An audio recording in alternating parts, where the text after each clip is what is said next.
аруақ тірі адамды қолдайды ма? Иә, ол мынасы қарасаңыз, бұл жерде екі мәселені қатар қарау керек. Біріншіден, Алла тағала мынау рухтарды жалпы исламда екі түрлі категорияға бөледі. Бірінші, бұл дүниеде жақсы өмір сүрген рухтар, яғни аруақ, жаңағы сафила, таза рухтар, немесе хабиса, кірлі лас рухтар дейді.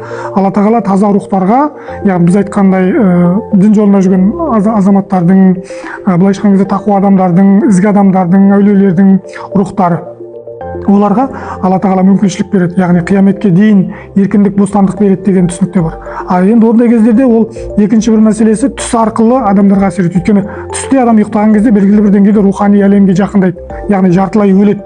Ал сол кездерде аруақтардың түске кіруі, нұсқау беруі, аян беруі, бірнеше жыл бұрын болатын жағдайлардан хабар беруі, тіпті керек болатын болса жаңағы соғыс жағдайларында да мысалы әулиелердің тарапынан қолдауларының болуы, бұл ислам тарихында бар айтылатын дүниелер. Тіпті керек болатын болса пайғамбар саллаллаху алейхи вассаламның кейбір соғыстарында да періштелер жасыл киген адамдардың келгендігі туралы риуаяттар келеді. Демек бұл жерде рухтар әлеміндегі, аруақтар әлеміндегі руханияттар адам баласына көмектесе алмайды деп айтуға болмайды. Егер Алланың қалауымен олар да көмекке келе алады, бере алады және аян бере алады, егер Алла оларға мүмкіндік беретін болса.